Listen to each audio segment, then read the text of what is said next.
ya no existen. Pero cuando murió Herodes, un ángel del Señor se apareció en sueños a José en Egipto, diciéndole: levántate, toma al niño y a su madre y vete a tierra de Israel, porque los que atentaban contra la vida del niño ya han muerto.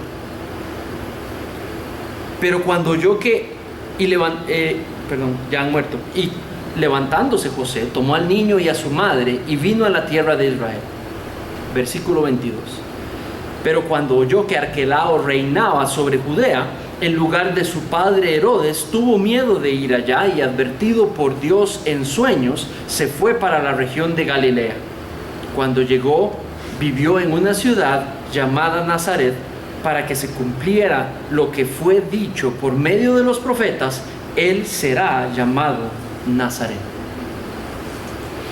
Esta es la palabra de Dios y vamos a pedirle al Señor que nos guíe en su estudio y en su aplicación en nuestras vidas. Padre, en esta mañana queremos pedirte, Señor,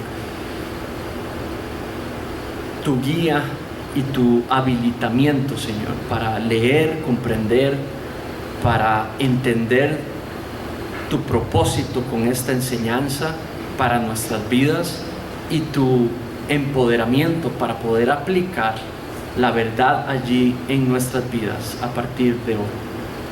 Señor, guíanos y glorifícate en nuestro tiempo juntos para tu gloria. En el nombre de tu Hijo Jesús te pido esto. Amén. Nos hemos hecho la pregunta desde el inicio: ¿cuál es el significado de la Navidad? Y Mateo, judío, discípulo que conoció a nuestro Señor Jesucristo, le escribe a judíos que viven bajo el dominio de Roma, lo que viven bajo la opresión de un dictador, de un emperador, en una cultura completamente pagana, contra su propia religión, y esas personas sufren embates de esa realidad de manera semanal, de manera diaria. Y Mateo le habla a personas así, les escribe todo el libro con un mensaje principal: Jesús es el Mesías. Jesús es el Mesías.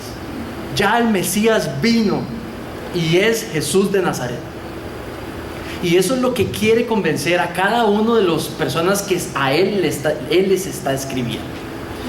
Entonces, algo que yo hago y que acostumbro a hacer, y es parte, creo que es necesario, toda persona que se venga aquí a enseñar la palabra de Dios, no solamente es tratar de ayudar a las personas a entender lo que el texto está diciendo, pero también dar tips de cómo estudiar la Biblia, para que ustedes puedan hacerlo también de una manera fiel en sus casas y de manera personal.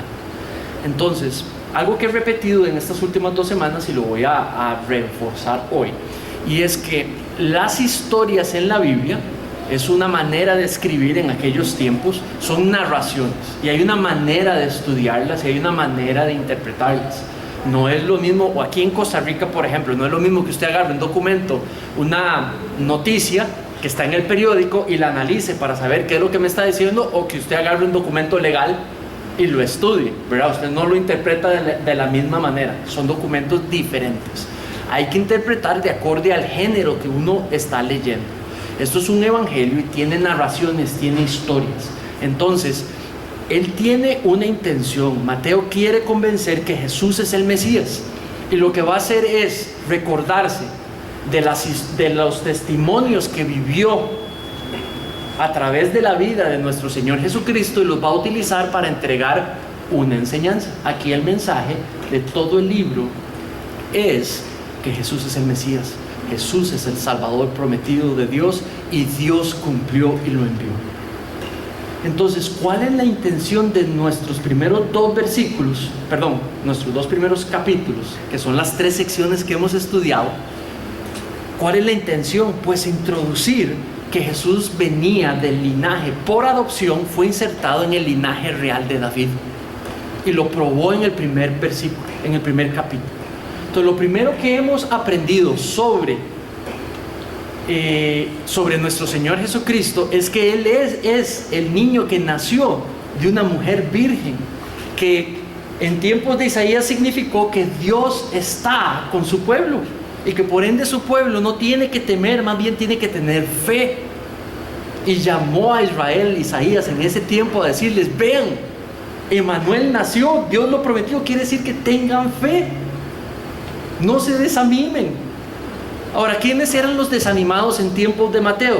Pues sus receptores del Evangelio. Viven en opresión, viven una vida difícil, y Mateo le está diciendo: Jesús es Emanuel también, nació de una virgen, por lo tanto, ten fe, tengan fe. Ahora agrega un pedacito: Jesús, el niño, fue entregado el niño vino para pagar por el perdón de los pecados de su pueblo. Entonces, lo primero que vimos cuando hablamos de Navidad, el país completo celebra la escena de natividad, y muchas veces lo celebra sin saber qué significa. Pero la Navidad, con todos esos aspectos, y lastimosamente la iglesia a veces no sabe lo que significa, no sabe lo que celebra 24 y 25, sabe que se reúne con la familia, sabe que come rico, sabe que hace un montón de cosas, pero a veces ignora cuál es el centro de las festividades. No es la comida y no es la familia. Entonces, nada de eso está mal, pero si está en la incorrecta priorización, está muy mal. Porque en Navidad lo que se celebra es que Dios está con nosotros. ¿Por qué? Porque envió a su Hijo para pagar el precio de nuestra y tu redención, de nuestra salvación. Entonces, lo primero que vimos sobre Navidad es que el niño representa Cristo. Vimos en la canción Cristo Emanuel, porque Dios está con nosotros, porque Él nos redimió. Ahora, la segunda idea fue la sección de la semana anterior, y específicamente vimos que en la historia de la narración en el capítulo 2 sobre la llegada de los magos en la escena donde está el niño. Ahora, el niño ya no está en un pesebre, ya no está en la misma situación que en Lucas. El niño está en una casa y allí está la madre, y en una historia no se pretende que aprendamos un montón de cosas de cada detalle de la historia, no, se pretende que entendamos el mensaje principal, y allí el mensaje principal está en el versículo 11. Los hombres importantes que venían extranjeros se postran, se tiran al suelo y le rinden homenaje de adoración al niño. Y por ende, esos hombres tan especiales que eran, vieron al niño Jesús digno de ser adorado. Y he ahí el mensaje de la sección. Si en el primero es Dios está con nosotros, en este es ese niño, Cristo hoy es digno de ser adorado. Entonces, si estamos en el contexto de nuestras festividades, quiere decir de que Cristo es digno de ser adorado en el centro de nuestras festividades. Y por ende, ese fue el llamado y la invitación que hice hace una semana. Entonces, ahora Mateo, ¿cómo cierra? ¿Cómo cierra la introducción de todo su libro? Y lo hace contando la anécdota, lo une, las tres secciones las une. Viene el peligro otra vez, viene el peligro de nuevo, y toca la puerta de esta familia, y en la soberanía de Dios, Dios protege la familia del Mesías, y lo ha estado haciendo, tanto guiando como protegiendo. Lo ha estado haciendo de manera sobrenatural. Ha estado utilizando sueños para comunicarse, ha estado utilizando ángeles para comunicarse, ha estado utilizando lo sobrenatural para comunicarse. Inclusive una estrella para guiar, ¿verdad? Y lo vimos en esta sección.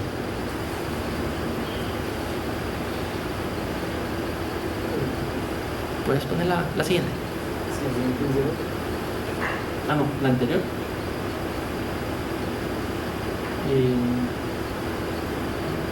Ok, esa está. Gracias.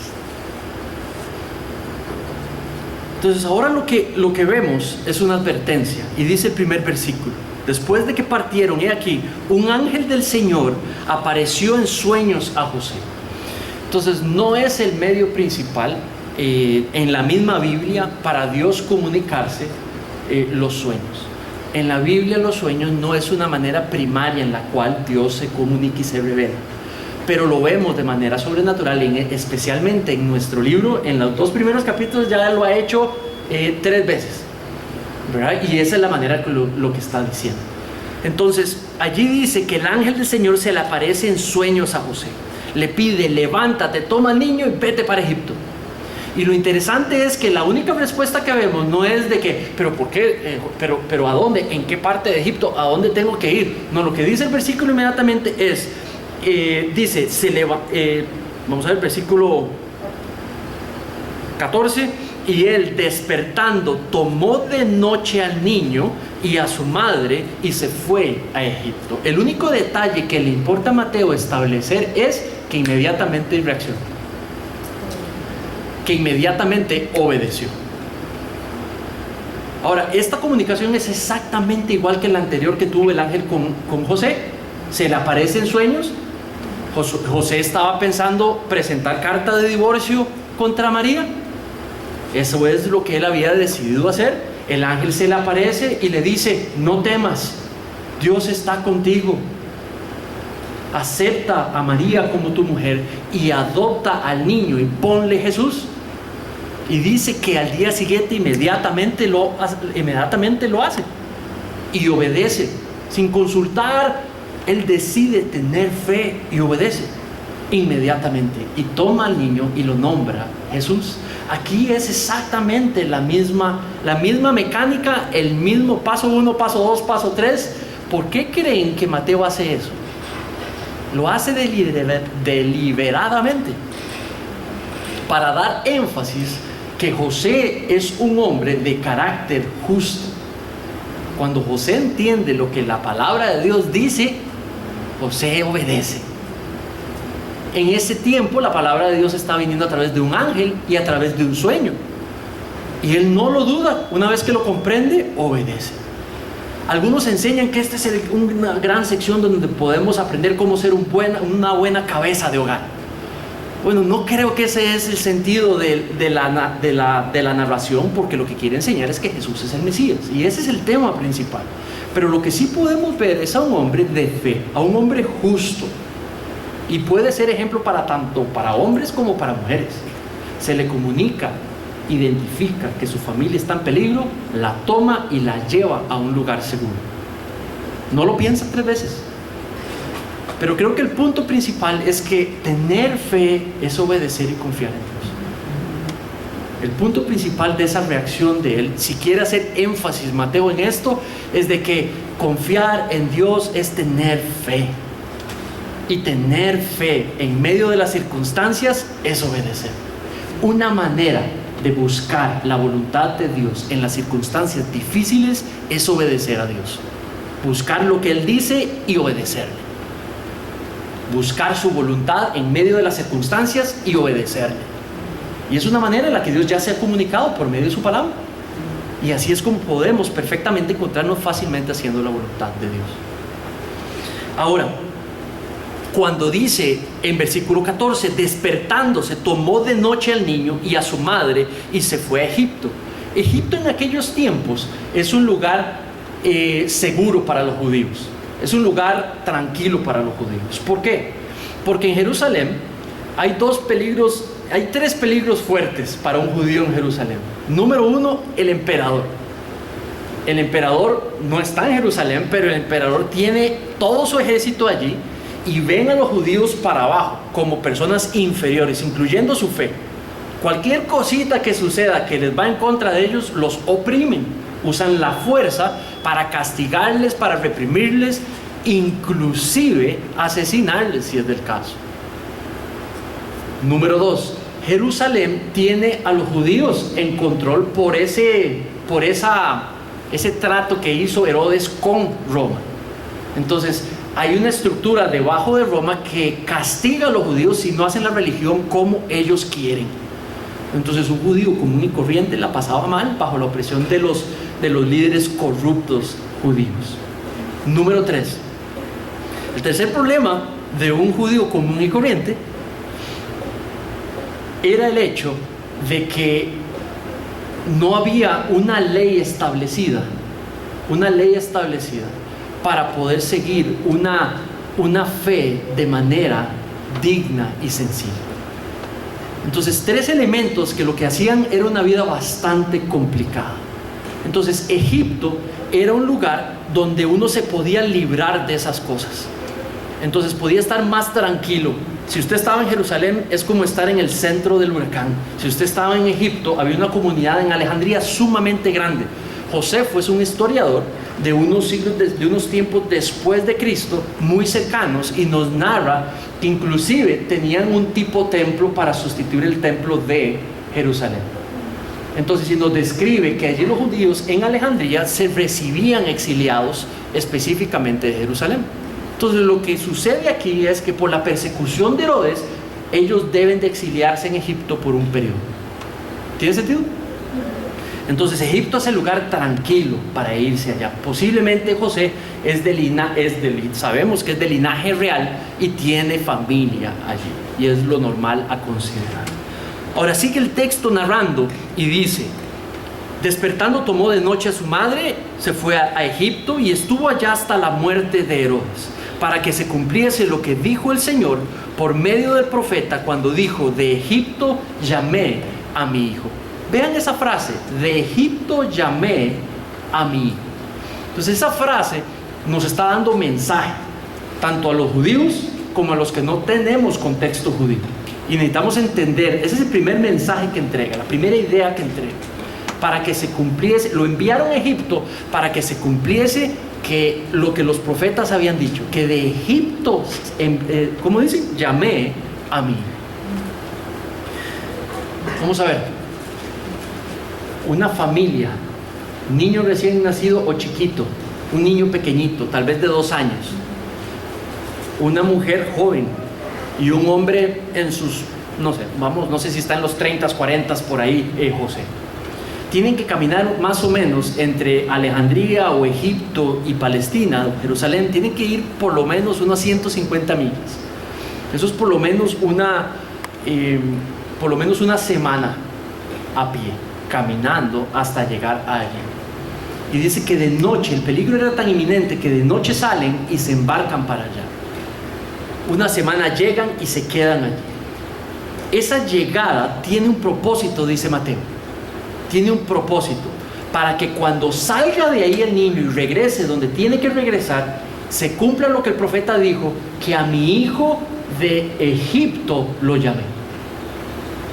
Entonces, ¿qué significa eso? Primero, ¿quién es mi hijo?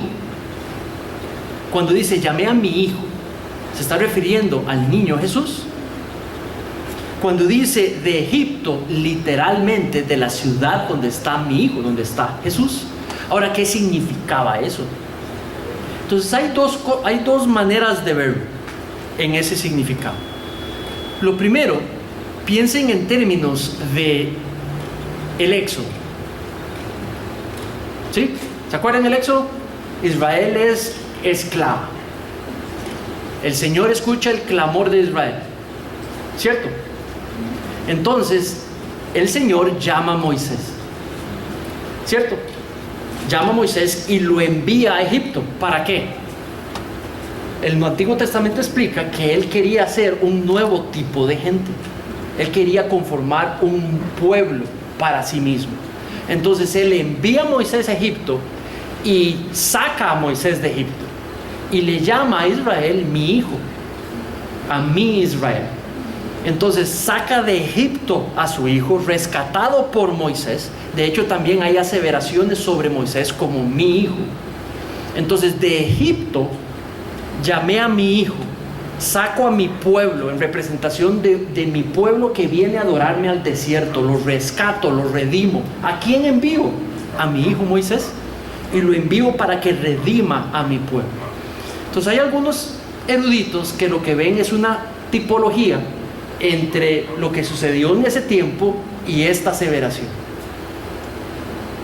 Así como Moisés fue utilizado para llevar redención al pueblo de Israel, Jesús es utilizado para traer redención y crear por medio de esa redención un nuevo tipo de gente, un nuevo tipo de pueblo. Un pueblo, según Isaías y según Jeremías, con un corazón distinto, un corazón donde he depositado mi ley y desean ser mis súbditos y yo poder ser su Dios, dice el profeta literalmente.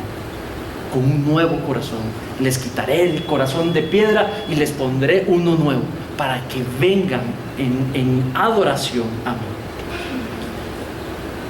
Entonces, cuando dice saqué a mi hijo, llamé a mi hijo de Egipto y se cumpla eso, posiblemente la tipología o la simbología es refiriéndose a lo que iba a hacer ese niño. Ese niño, saliendo de Egipto, iba a poner en marcha el plan de redención de Dios. Ahora, para Israel, para judíos, no, el plan de redención incluso iría más allá de Israel, más allá de los judíos, incluiría a los gentiles. Mateo está diciendo esto porque en el capítulo 28 va a mandar a los que primero fueron redimidos, los israelitas, y luego los va a mandar en la misión a los gentiles. Una vez recibida la redención por medio de Cristo, los judíos son enviados en la misión a los gentiles. Una redención que sería más allá que simplemente el pueblo de Israel. Ahora, el versículo sigue diciendo, en versículo 16, Herodes entonces, cuando vio burlado por los magos, ¿por qué burlado? Los magos decidieron no ir a reportar dónde estaba el niño, donde Herodes. Entonces decidieron y fueron advertidos, dicen que fueron advertidos de que no fuera donde Herodes y se desviaron. No creo que fuera porque temieron por su vida, creo que fue porque temieron por la vida del niño, al cual habían adorado, y deciden, poniendo en peligro sus propias vidas, desviarse y evitar pasar por Jerusalén. Entonces Herodes se siente completamente ¿qué?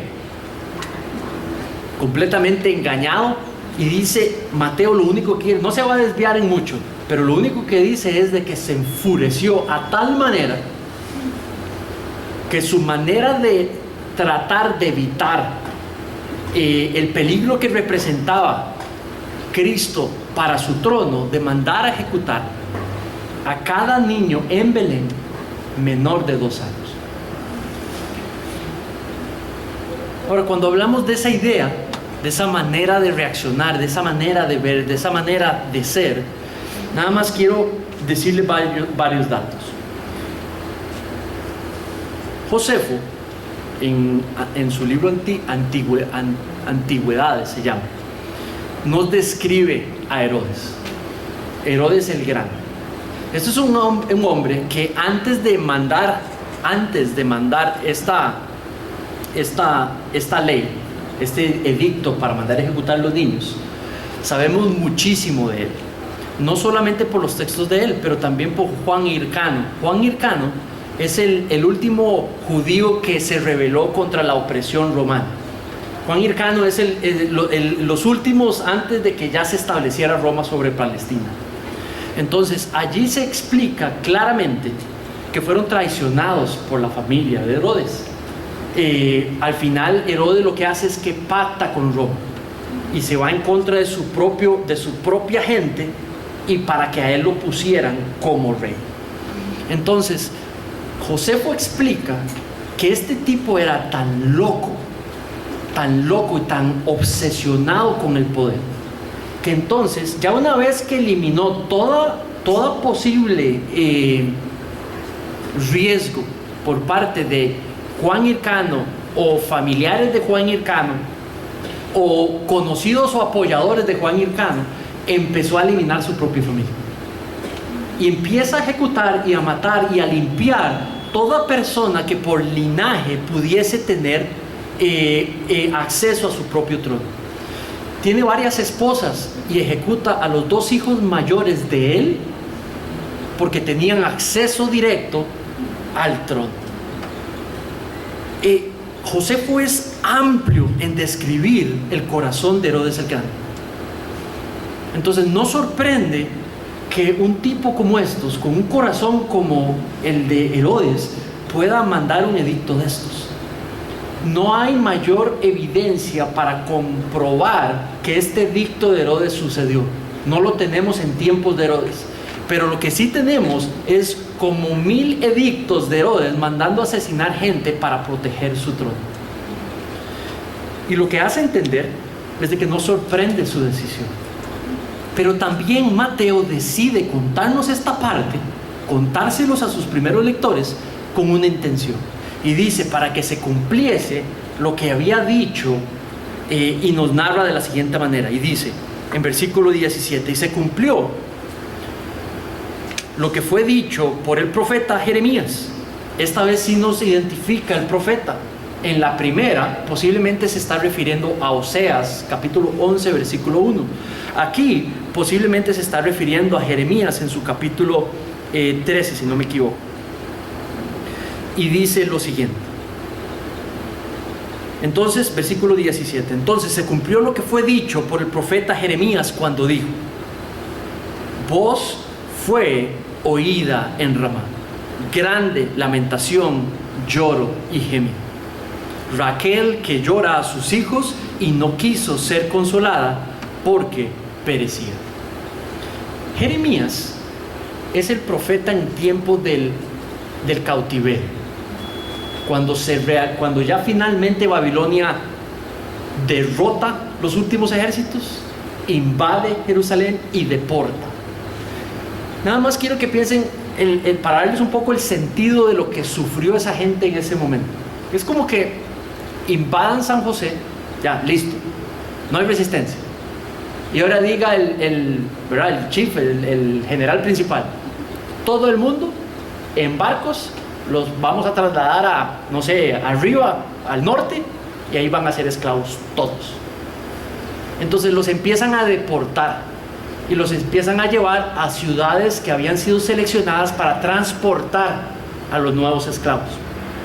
La ciudad se llamaba Ramá, el lugar donde llevaban a las personas para ser transportadas al imperio babilonio, donde iban a ser repartidos como esclavos. Se llamaba Ramá. Entonces, ¿qué hay en Ramá? Familias siendo separadas. ¿Qué hay en Ramá? Asesinatos con cualquier persona que se rebelara. ¿Quién es Raquel? Raquel es un nombre, por supuesto, que fue la mujer que conocimos en el Antiguo Testamento, pero también se le llamó Raquel a las tribus, de manera simbólica. Entonces, lo que está hablando, lo que está recordando, es un periodo de opresión, un periodo de exilio, un periodo de gran sufrimiento del pueblo de Dios. Entonces, en la primera acción, el exilio de Jesús recuerda cómo Dios rescató a su pueblo en el pasado. La acción de Herodes ahora recuerda que en el pasado el pueblo también fue oprimido y el pueblo de Dios lloró, pero también el Señor, ¿qué? Lo rescató. El Señor escuchó su ruego y el Señor lo redimió.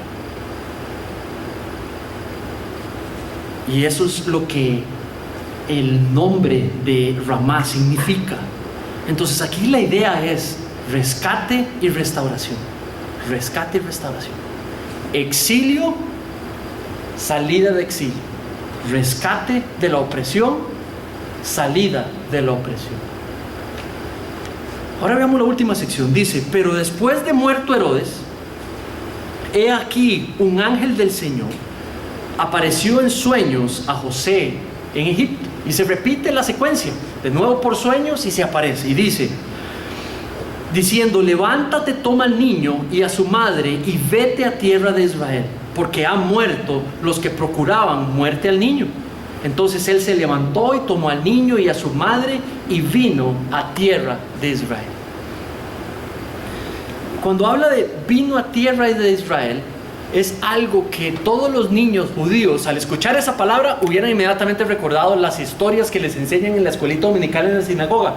¿Por qué? Porque les enseñaban de que volver a tierra de Israel era el mayor anhelo del pueblo en el cautiverio: poder volver y regresar a Israel, poder regresar a reconstruir el templo, poder salir de la opresión y regresar allí. Y de nuevo tira la idea de que usa una palabra que todo el mundo reconocería. Entonces ahora está hablando de que Dios en su soberanía protege la familia de nuevo y los llama a salir de Egipto. Los saca de Egipto, pero dice: vino a tierra de Israel. El Mesías regresa del exilio para rescatar a su pueblo. Y de nuevo es una tipología, es una simbología de utilizar cómo Cristo sería otra manera de describir el lanzamiento del plan de redención, regresando a la tierra de Israel para rescatar a su pueblo, para redimir a su pueblo, para restaurar a su pueblo. ¿Saben cuáles son las tres palabras aquí? Jesús representa restauración. Jesús representa redención. Es símbolo de redención. Jesús representa símbolo de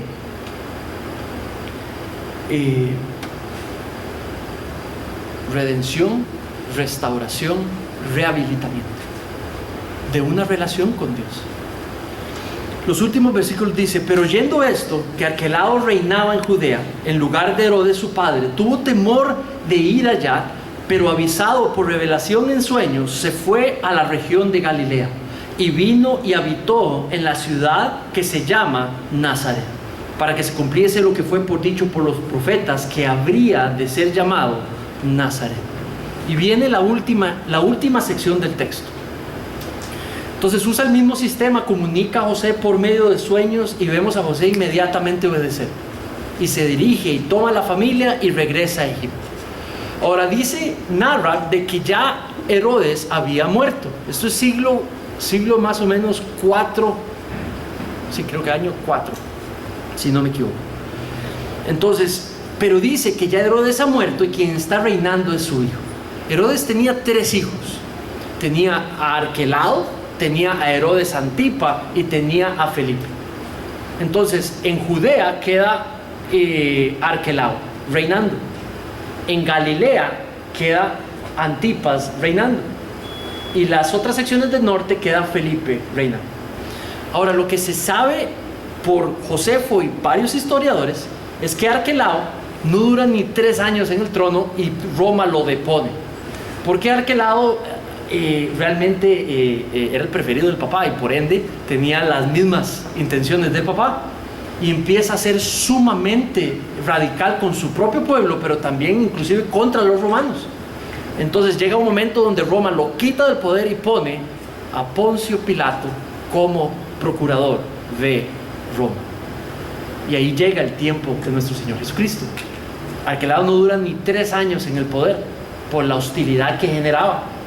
Roma lo depone y pone a Pilato, y ese es en el tiempo en el cual conocemos las narraciones específicas, que era el emperador. Ahora, Antipas era diferente, y es el emperador, es el rey, digamos, la autoridad en Galilea, que es donde crece nuestro Señor Jesucristo, y de Nazaret específicamente. Ahora dice que habría de ser llamado Nazareno. Y eso nos describe la última parte. Y con esto termino. ¿Qué les hace pensar sobre Nazaret? No me respondan, pero nada más piensen. Yo normalmente cuando alguien habla de Nazareno, mi versión dice Nazareno. Algunas dicen Nazareo, ¿verdad? Pero es Nazareno. Entonces hay una posibilidad, una primera posibilidad. Conecta con, como le llamaban a Sansón, que era nazareo, ¿verdad? Eso era, digamos, una persona que ha sido dedicada al Señor y vive de una manera nazarea. Esa sería una primera posibilidad. Ahora, algunos eruditos dicen que no puede ser, no es posible esa traducción de pensar que lo que está hablando es que era nazareo, porque Jesús no vivió como un nazareo. ¿Quién sí vivió en tiempos de Jesús como un nazareo? ¿Se acuerdan?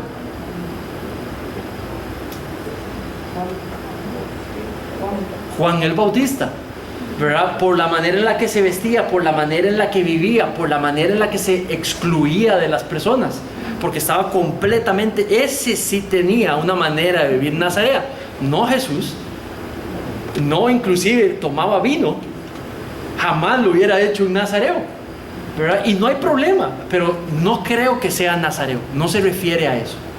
Ahora, la segunda posibilidad es que signifique que viene de Nazaret, nazareno, alguien que viene de Nazaret. Entonces, creo que esa es la más posible. Ahora, el problema es que dice, como dijo el profeta, que salió, que habría de ser llamado nazareno, de Nazaret. Ahora, si ustedes se van a todo el Antiguo Testamento, no hay ni un solo profeta que diga que el Mesías saldría de Nazaret o vendría de Nazaret. Entonces allí es donde se colapsa todo el mundo, porque dice, bueno, entonces ve, la Biblia se contradice, ve, no puede ser posible, porque en ningún lugar en la Biblia dice que podía ser de Nazaret. Bueno, entonces sabemos que la Biblia no se contradice, ¿verdad? Porque es la palabra de Dios. Entonces, ¿qué otra opción tengo? Y una posición que es tal vez una de las más fuertes hoy, para mantener la Biblia sin contradecirse, es... No sé si se acuerdan, en capítulo 17 ahora, o 16, digamos, de Mateo, Natanael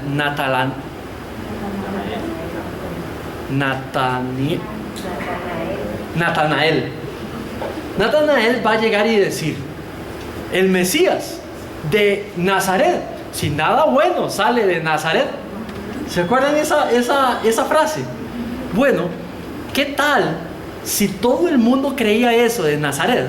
De que nada bueno puede salir de Nazaret, ¿verdad? ¿Qué tal todas las menciones, digamos, en el Antiguo Testamento, que el Mesías sería no aceptado, rechazado, despreciado, que sería ignorado, que no le creerían lo que diría, ¿verdad? Que no lo aceptarían, que sería despedazado, que pagaría por el pecado de los demás, iría como oveja al matadero, completamente, ¿cómo se dice?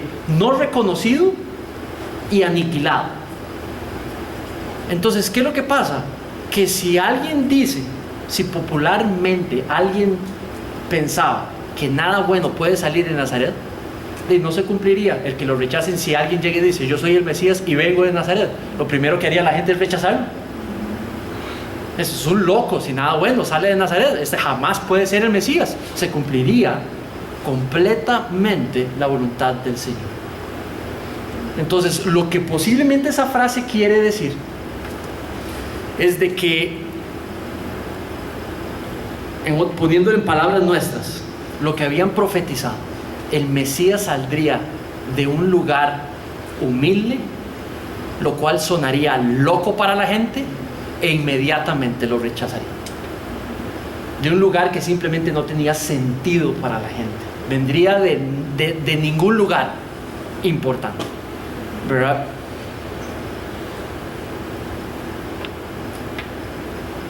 ¿Pueden seguir? ¿Más? ¿Atrás?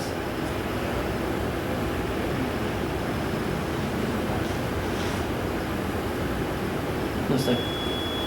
Muy bien. Dios está con nosotros. Dios está con nosotros. Dios es digno de ser adorado.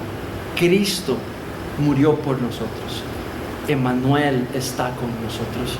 Dios es digno de ser adorado. Cristo es digno de ser adorado. Número 3. Nuestro Señor Jesucristo hay salvación en Cristo, hay redención en Cristo, hay restauración en Cristo. Cuando habla de restauración, nos está refiriendo que a la relación con Dios siempre ha estado quebrada y por el pecado de los seres humanos. Nadie nace con una relación con Dios. Entonces hay necesidad de restaurarle. Cristo es el medio. Cristo es el medio. Eso celebramos en Navidad. Pero Cristo también es el medio para la redención. Nacemos dominados por el pecado. Nacemos cautivos y esclavos. Y Cristo es el medio para ser liberados. para poder hacer el bien de una manera agradable a Dios y verdaderamente cambiar como Dios espera que cambiemos y que seamos transformados a la imagen de Cristo. Fuimos conformados a su imagen, pero el pecado distorsionó esa imagen, no la podemos reflejar. Pero Cristo es el medio para poder vivir de una manera que refleje la imagen de Dios a la cual fuimos creados. Y dice que nos va conformando poquito a poquito y nos va haciendo más conforme a la imagen de su Hijo, y Cristo es el medio para eso. Eso celebramos en Navidad.